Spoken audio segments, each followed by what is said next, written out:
Қазақтың домбырасын қолына серік етіп күй салған еліміздің белгілі азаматы, күйші композитор ағамыз Айтқали Нұрмоллаұлы бүгін бізде қонақта.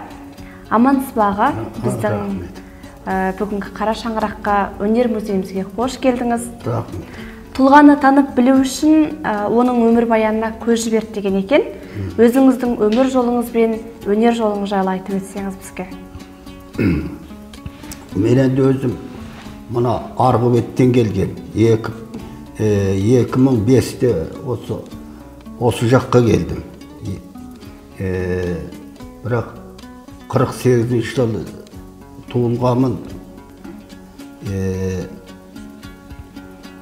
Домбыраны 9 жасымда қолыма алдым. Өйткені бір адам сол кезде мына Қайрақбай деген домбырашының атақты осы арғы бет бергі бетке атағы жайылған Қайрақбай деген домбырашы болған, соның баласы Заманбек дегеннің шәкірт екен. Біздің ауылға барып сол 9 жасымда содан домбыраны менің әкем бір домбыра әкеп беріп, мына балама домбыра үйретсем деп. Содан 3 жылдай сол біздің ауылдарда мал дәрігерлік істеп, кешке жақын біздікіне қонып тұрып, сол кісі маған домбыра үйретті. Содан 2-3 күй үйретті. Ал оның кейін ол кісі жөткеліп басқа жаққа кетіп қалды. Оның кейін өзім сол тастамай қой шетінде, о жерде жүргенде домбыра үйреніп жүріп, оның кейін ақырын халық күлдерлерін анамына шамам келгенше үйреніп жүрдім. 64-ші жылыма бір мына Рахметолла деген бір кісі келіп, ол кісі де аудандық мәдениет бөлімінен қызметтен шегіндірген адам екен. Тегінде мына Қытайда Қасен Жәмиланың Кинау деген кинау түсірілген 53-ші жылы. Соған қатынасқан адам екен, ол кісі бірер күй үйретті. Соныменен осы күйді және сол жақтағы халық күйлерін үйрендік. Соныменен осы әзір 5 балам бар. Ұзын жыл сол жақта қызмет істедік. Пенсияға шыққаннан кейін осы жаққа келдік. Әзір жасым 74-тен ақ. Енді осы күйді осы жаққа келгеннен кейін менің өзімнің ата-бабамның туып өскен жері мына Тарбағатай ауданының Ақсуат деген жер екен. Әкем де шешем де сол жерде туылған екен. Сол жерге келіп, біраз жыл отырғаннан кейін сол жерде ең алдыменен Атамекен деген күй жасадым. Өйткені өзіміздің ата-бабамыздың жүрген жері, ата-бабаларымыздың зираттарының бәрі сол жерде екен. Содан басына барып Құран оқып, әйтпесе бұрын күй жасамағам. Содан кейін сол Атамекен деген күй жасадым. Содан кейін 8-9 күй жасадым. Және 3-4 халық күйі бар болатын, мына радио, телевизорда жарияланбаған. Ол бар. Соныменен осы сол аудандық мәдениет бөліміне бәрін айтып, о жерде де газет журналға жариялап, о жерде де бір бөлімдерін бірнеше күйді сол жерде де ноталастырып, ана Алматыдағы Жөргенов мектебінің мұғалім екен Газем Мұрат деген жігіт. Ол бір күйді алып кетіп ноталастырып соған алды. Сонымен сол жүрген, содан қайсы күні міне жерде жаңа келген жігіт сол барыпты естіп, ана бір шәкірт айтыпты екен. Содан барғаннан кейін әңгімелесіп күйлерді көріп, содан әнеу күні бір рет мына домбыра күні мына немен енді мәдениет үйінде ол жерге қатынастым, сол осы жігіт шақырыпты екен. Содан бүгін шақырыпты екен, бағана мектеп балаларының алдында біраз күй шертіп, оның өмірбаян тарихтарын сөйлеп берді. Сол жағдай енді. Айтқали аға, сұрақтарыңызға біз көңіліміз толып отыр. Аға, сіздің өмір тарихыңызға үңілсек, алғаш рет домбыраны Юсуф ағамыздан үйренген екенсіз. Сол кісі алғашқы ұстазыңыз деседі көбісі. Иә, дұрыс. Юсуф ағамыздан қаншама күй үйреніп, оның тарихында меңгерген екенсіз. Сол кісіден қаншама күй үйрендіңіз, олардың тарихына тоқтала кетсеңіз. Ал Юсуф деген адам бұл мына жаңа бір айтып кеттім ғой, Қайрақбай деген домбырашы болған. Елге атағы осы шыққан, өшеде бағана Мол қоңыр деген күйін шертіп берді ана жердегі балалар маған. Сол Қайрақбайдың баласы екен Заманбек деген домбырашының бір күйі болған. Менде сол кім үйреткен, сол Юсіп үйреткен, Юсіп маған 3 күй үйретті. Бірі сол Зар деген күй, екінші Көктөбел ат деген, үшінші Сағындық деген күй. Осы 3 күйді үйреткен. Бұның енді сол ана Зар деген күй, сол Қайрақбайдың баласы екен, оны білмей, мен мына Жөргенов мектебінің мұғалімі Қазем Мұрат деген жігіт барып келіп, сол күйді алғалы келгенде сол жігіт айтты, мына Заманбек деген сол Қайрақбайдың кенже баласы. Бұдан енді күй бірдеме таба алмай жүрген, соны естіп мен келдім деп. Соныменен ол сол күйді ол бала алып кетіп ноталастырып, нотасын маған жіберіп берді. Енді ана ол күйдің шығару тарихы мына 32 жылы, 30 жылдар ошақта ашаршылықтан, ол ашаршылықтың өз қолмен жасалған ашаршылық қой бір жағы. Сонда қырылып осы жерде менің әке шешем 33 жыл кеткен екен, мына осы ертістің бойында Семейде мына налог пароходы дегенді істеп тұрып. Сонда 33 жыл кеткенде, осы таумен кеткенде адамның өлігі, малдың өлігі сияқты киімменен шашылып жатқан өлік түгел адамның дейді.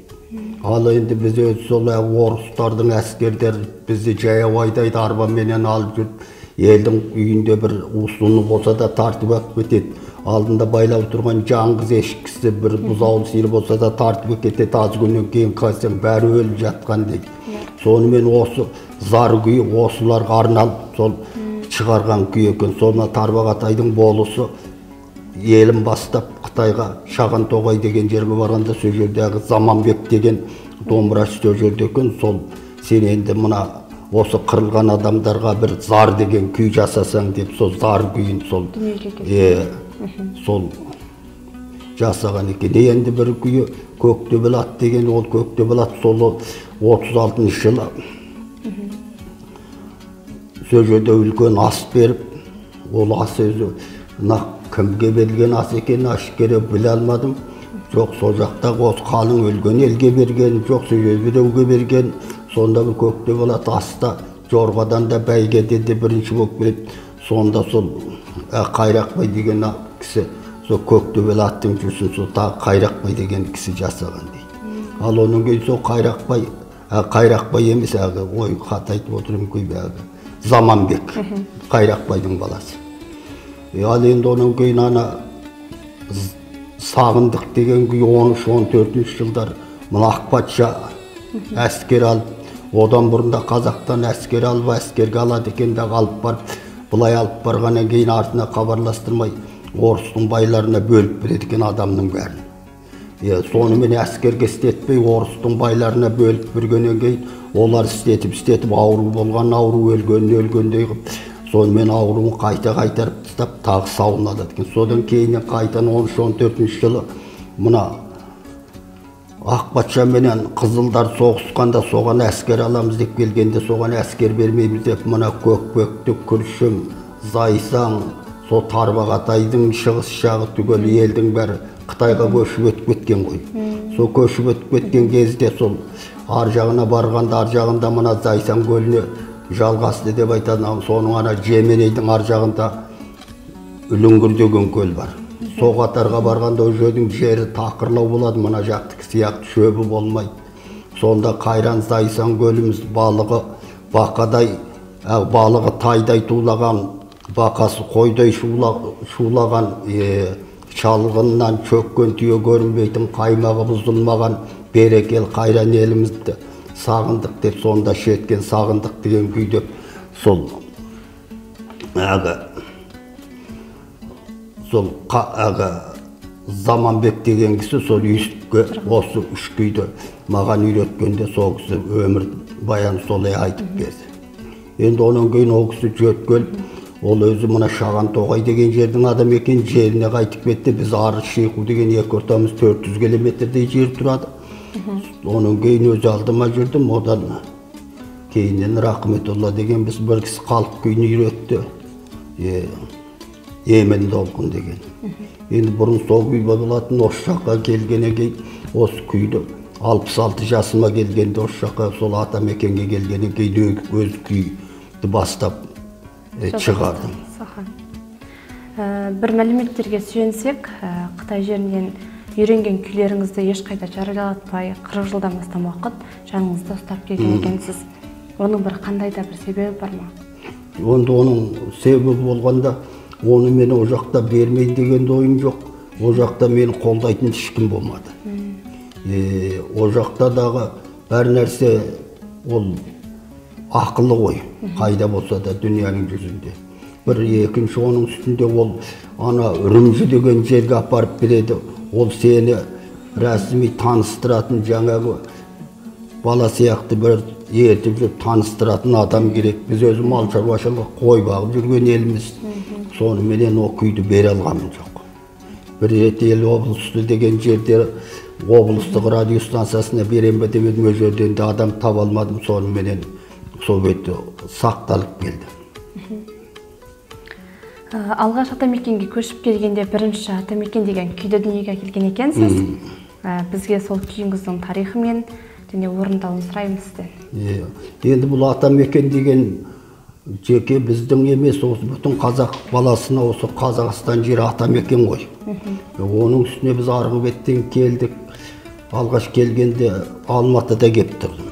Алматыда кеп тұрып 2 жылдан кейін ешкім жоқ. Біз кемпіріміз екеуміз келіп тұрдық, артымыздан 2008-де балаларымыз артымыздан келді. Келіп, содан өз жерде бірнеше жыл тұрдық, домбырада жоқ, қолында. Соныменен 14 жылға айланғанда 13 жылма бір домбыра сатып ап, содан сол Тарбағатайдың бас аяғында сол әкеміздің айтып отыратын жерлерінің бәрі Түйе Мойнақ, Ақсуат, Көкжыра, Бөр Тостаған деген аяғында бір жер бар. Шетелден кеп тексеріп жүреді, жазықта бір биік тас бар. Сол сияқты жердің бәрін әкем айтып отырды. Соның бәрін көрдік. Шешем Үштөбе деген жерде туған екен, оны көргеннен кейін, сонан кейін осы 14 жыл осы күйді жасадым. Атамекен күйін. Соны бізге қазір орындап берсеңіз? Жарайды, оны да міне. Мынау Атамекен күйі.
Бәрекелді, керемет. Рухани жүректі тебірентетін керемет күй екен. Сізге шығармашылық табыс тілейміз. Рахмет. Айтқали аға, бәріне қызық болып отырған болар. Сіз күйді қалай дүниеге әкелесіз? Нотаға өзіңіз түсіресіз бе? Жалпы күй қалай туады сізге? Енді бұл күйді мына мен бір ауданда енді бір сөздің немересі ғой, аудандық мәдениет бөлімінің бастығына бір барды. Мен мына күй жасап жатырмын, маған бір көмегің бар ма? Біздің мына оралмандарда пенсия болмайды, оралманның шалдары, кемпірлердің бәрінде пенсия болмайды бізде. 14 мың теңге пұл береді бізге. Сонымен анаған барып айттым.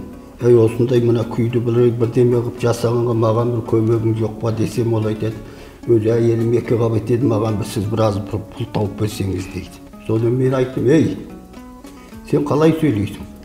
Сен қиынғыса қолыңмен бір екі күн өтеше өлең жазатын шығарсың. Осы жүрген адамның бүтін ең жоқ дегенде 70% екі ауыз өлең жазатын күй бар. Бірақ күй жасайтын адам өте аз. Бүтін Тарбағатай бойынша 4 адам екен. Күй жасайтын. Біреу қайтыс болып кетті, үлкен Казен деген ақсақал. 3 адам қалды, біз күй жасайтын.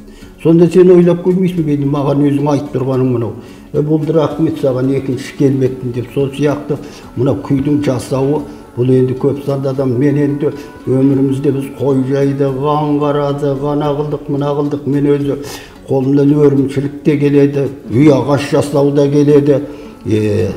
Осындай көптеген нәрселерді жасайтын да келеді, мергендік те келеді қолымнан. Енді осы барыста біз енді табиғаттың көптеген қыр-сырын ұқтық қой. Бір екінші енді қазақ айтады, өлі разы болмай тірі байымайды деген қазақта бұл өзі өте мағыналы дұрыс сөз. Біз енді осы жаққа келдік 66 жасында келдік, 66 жас емес 63-62 жасында келдік.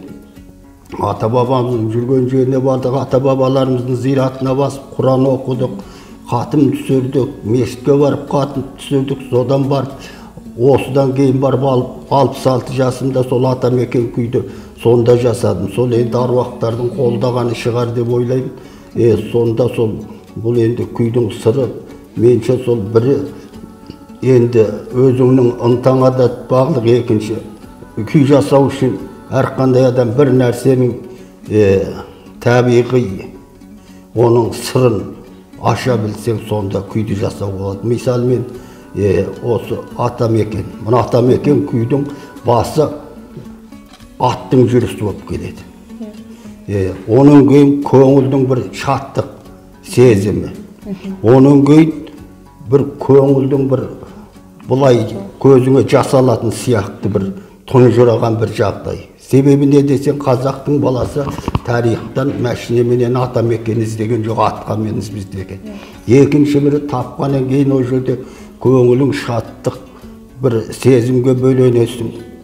Ал оның кейін о жерде тапқаннан кейін өзіңнің көзіңе жасалған ыстық бір осындай сезімге бөлесің. Осы күйдің негізі 3 мағынада жасалған күй бұл.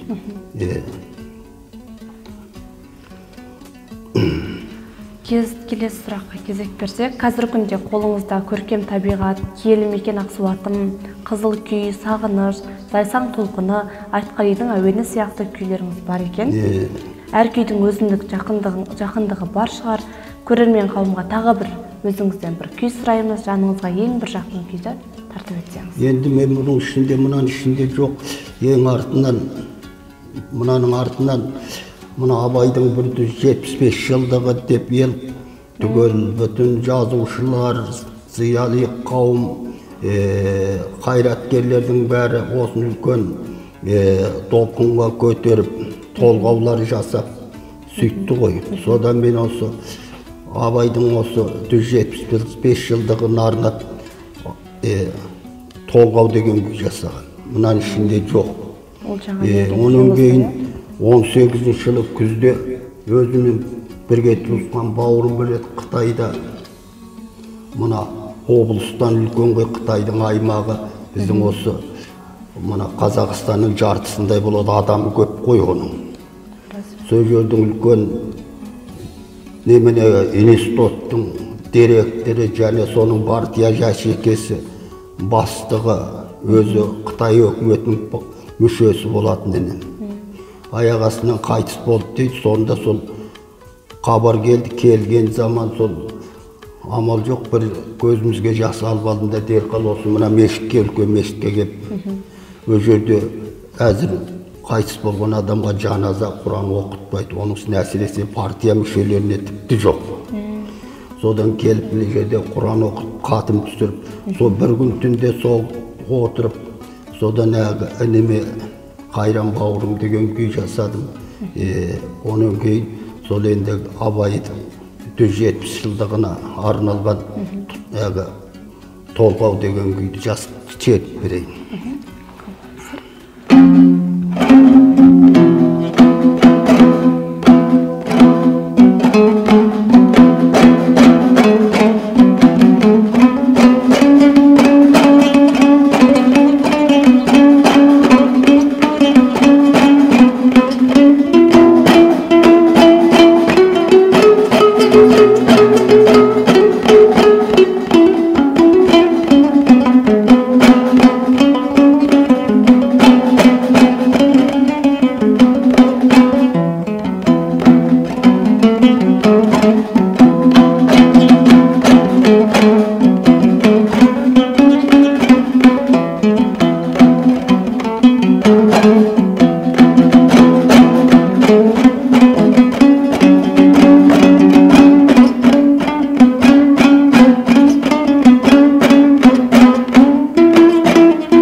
Сіздің бойыңыздағы күйшілік қабілет өзіңіздің ұрпақтарыңызға берілген бе? Қазіргі кезде ізіңізді басып келе жатқан шәкірттер бар ма? Енді мен өз алдыма былай шәкірт тарбиялаған жоқ, бірақ менің өзім үлкен барам азын аулақ домбыра шертеді, домбырамен өйтіп өлең айтады. Өз ауылдағы той томалақтарда аты Думан, ең үлкен баламның аты. Енді менің енді нақы осы неметкені мына Нежедегі екінші қызымның баласы жиенім Динара деген. Сол осы кішкене күнінде қасында отырып жылағанда домбыра шертсең уанады да былай қарап жат, шертпей қойсаң жылайды. Содан сол бала кейіннен осы домбыраға үйренді де домбыра үйреніп, осы облыс бойынша осы 6-шы сыныпта осы Қазақстанға да бойынша да екінші болды. Одан Алматыға бір барып домбыра жарысына барып бірінші болды. Әйтеуір медалдан 5-6 медал бұлай мынандай тұратын дүниеден бір шөк-төртеу тұр әзір. Сол жиенім домбырада Динара деген әзір 16-да. Осы жерде осы Өскеменнің осы жерлерінде домбыра жарыстарына қатынасып жүреді. Айтқали аға, осымен өзіміздің сыр сұхбатымыз өз мәресіне жетіп қалды. ағалық жолмен кейінгі ұрпаққа ақ тілегіңіз бен батаңызды берсеңіз. Ал енді мына әзір енді осы мына жастарымыздың бәрінің өмір жолы жарқын, ашық болып, қашанда болса осы өнер үстем қызметі табысты бола берсін деп, және қашанда болса бақытты, байлық өмірінде ұрпақтары өсе берсін, балалы шағалы, қашанда болса жақсы өмір, жақсы бақытты ғұмыр кешуге Алла нәсіп етсін деп мен енді батамды береміз депсін. Аллаху акбар. Бүгін бізде қонақта болған Айтқали ағамызға алғысымызды білдіре отырып, шығармашылық табыс, деніңізге саулық, отбасыңызға амандық тілейміз. Біздің өнер музейімізге әрдайым келіңіз. Біз сізді әрдайым құшақ жайып қарсы аламыз. Бүгін күнді айтулы күн деп есептеуге де болады. Белгілі композитор Күйші ағамызбен сұхбатта болдық. Бізбен бірге ақтарылып сыр шерткізгеніңізге көп рахмет. Келесі кездескенше сау, саламатта болыңыз дейміз.